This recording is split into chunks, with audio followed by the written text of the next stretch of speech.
are about to take part in a high-stakes summit. You can see an arrival ceremony is underway at the Great Hall of the People in Beijing. This is the first time a U.S. president has been to China since Trump's last trip there in 2017 during his first term. Trade is expected to be the major topic for both presidents, but the war with Iran, energy, Taiwan relations, and tariffs are also inescapable discussions. CBS News senior White House correspondent Weijia Zhang is covering the pivotal visit, joins us live now from Beijing. Weijia, the leaders have a lot to talk about over the next couple days. It's starting out with friendly smiles and handshakes. There's President Trump right there. Let's take a look at them now, greeting each other, very friendly. What's President Trump's biggest goal for the summit, Weijia? Well, really, for both leaders, this is an opportunity to signal stability in their relationship, to show the world that even though there is competition between the U.S. and China, it is not escalating to confrontation. And of course, as you mentioned, as we are watching right now, there is so much ceremony to this two-day visit and pomp and circumstance to really literally roll out the red carpet for President Trump, as you are seeing right now. And that is important for the Chinese to really show that this is an important relationship that they value and that they want to keep expanding on despite the differences that they have. Of course, President Trump has made very clear that one of his main focuses is bringing home new deals when it comes to technology, business, and certainly trade deals.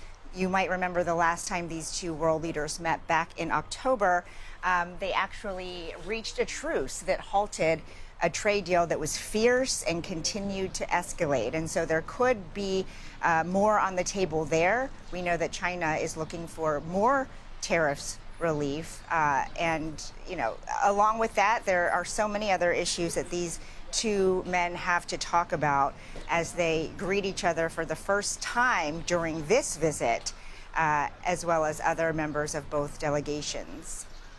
Some of this trade war between the two has cooled a little bit, but now things are flaring back up with everything else happening in the world. President Trump campaigned on his America First movement, aiming to boost domestic manufacturing and reduce dependence on China. And since taking office, as you mentioned, the president has also imposed several tariffs on Chinese imports, some of which have been stricken down as illegal. But how has that stance taken a toll on the relations between these two nations? Well, there certainly was tension, but as we already talked about, there was also a reduction in that tension last October, especially after China agreed to certain things like purchasing more American soybeans. We do anticipate even more deals being announced this time around with regard to buying soybeans, American beef, and even Boeing jets. And so it is always going to be the backdrop, to your point, because the president's belief to use pressure points is something that, will continue throughout his presidency as he shapes his foreign policy. But certainly he wants to rely on China less, especially with regard to rare earth minerals that are critical for all things having to do with technology and every sector, really. So it is a very difficult dance for them to make, but of course it is in both of their best interests to maintain a healthy, robust, working relationship, because these two huge world economies are so intertwined that, frankly, these countries, these two leaders, need each other to succeed. You talk about the soybeans, the beef, the jets from America. All of these things are being impacted right now with the chokehold on fuel and fertilizer in the Strait of Hormuz. So let's talk about the global impact of the U.S.-Israeli war with Iran. That's an inevitable point of discussion. China buys more Iranian oil than any other country, and that's been bottled up in the Persian Gulf with the ongoing dueling blockades on the Strait. So how can China position itself to help find a conclusion to this conflict? I think, Jesse, if you don't mind, we should just watch some of this ceremony first. This is the first time that these two leaders are meeting on this very high-stakes summit. And yes, Iran will be a huge topic of conversation, but it's also important to take in the ceremony that the Chinese have laid out here, because it's a huge sign of respect that they feel is very important to bestow upon President Trump here at the Great Hall, which is an incredibly significant place for the Chinese. It's right next to Tiananmen Square, and it is the home of full sessions for China's legislature, the National People's Congress, as well as the National Congress of the Chinese Communist Party. It is quite significant in Chinese history as well. In the 1940s, Mao Zedong pledged that once the revolution succeeded, he would build a conference hall for 10,000 where the CCP and the people could gather to discuss important issues, and that was eventually built inside the Great Hall. And so I think it's important just to recognize the fact that this is the first time a sitting president from the U.S. has come to this country in nearly a decade. Of course, President Joe Biden never came during his tenure as president. It was President Trump during his first term in 2017 who came here to also meet with Xi Jinping, and the two leaders also came here to the Great Hall. But I think we can take a listen now to some of this ceremony that is welcoming the American president.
Watching President Trump and President Xi walking the red carpet outside the People's Hall in Beijing, being greeted by all of the different military members as part of the pomp and circumstance Weijia was just describing there. China's finest on display.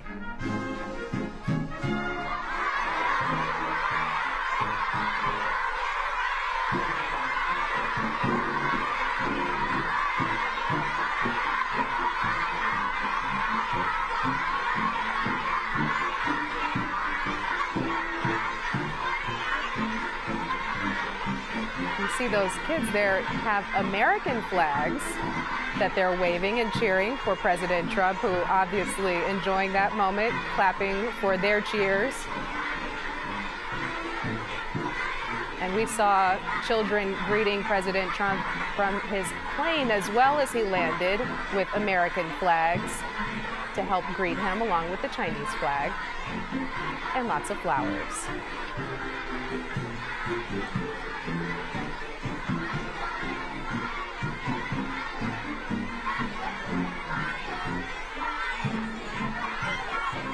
Leaders are completing their walk around the grand entrance to the Great Hall.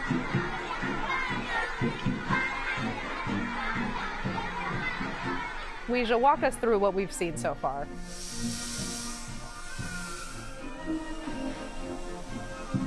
Well, you can see that these two world leaders have taken a walk around the Great Hall. And as you mentioned, there's so much pomp and circumstance welcoming him that really started from the moment he touched down in China. And so right now we're seeing a real projection for the world to see these two leaders together, as I mentioned earlier, to show that they are in fact engaged in an important relationship that they both acknowledge. And of course, there's much to discuss, even though this visit will only be about a day and a half. There is so much on the agenda, and so it's important to set the stage, to set the tone for their meetings, and also to welcome the president. Obviously we just saw dozens of school-aged children cheering for President Trump, and it is something that he clearly enjoyed. And here come some more marching troops. Let's watch them.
See the precision China would love for the world to see, and the military might with the troops and the band greeting President Trump, as Presidents Trump and Xi are sure to talk about many things at this summit.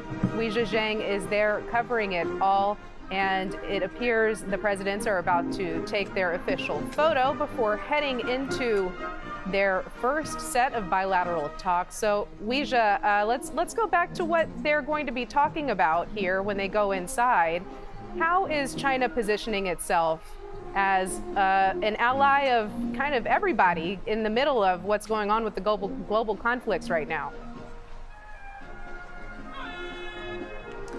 Well, China is Iran's biggest customer when it comes to Iranian oil. And so, of course, we expect President Trump to raise this issue because it is in China's best interest to reopen the Strait of Hormuz and to help mediate that. At the same time, right before President Trump came here to China, he said he didn't think the U.S. needed any help with the stalled peace talks in Iran. So it's unclear to what extent he will be asking Xi Jinping directly for any help to try to pressure Iran to come back to the negotiating table and to at least reopen the strait, because it impacts, of course, the global supply, the global economy here and around the world, certainly at home, as we have been reporting extensively. And so, China hasn't really wanted to take a front seat as it relates to mediating this, like many countries. They do not believe they are directly involved or do not want to be directly involved. So that would be a big ask of President Trump, but certainly something we expect, especially because in recent days, the U.S. has placed more sanctions on China with regard to Iran's oil refineries. So that is just one topic sure to come up. As for the Chinese, it is incredibly important for Xi Jinping to continue the dialogue about Taiwan. And that is an uncomfortable place for the president because the U.S. policy on Taiwan has not changed.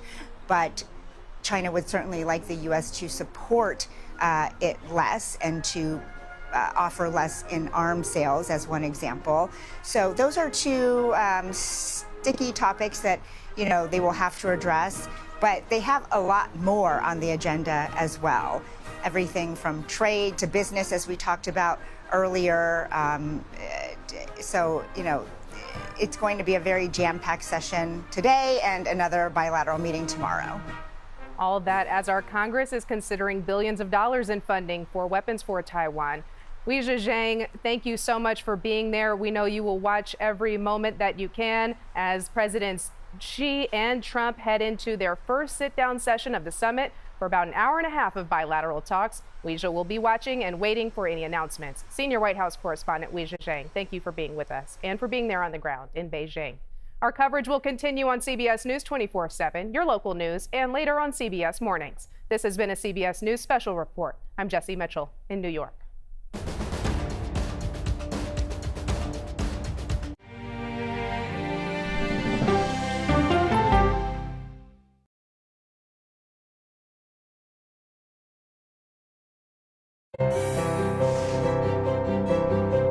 The only way to get a 360-degree understanding of America is to get out there in America.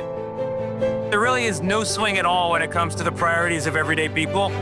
We care about how secure our job is, whether we can plan on retiring with dignity, whether our kids can have a brighter future than we have today.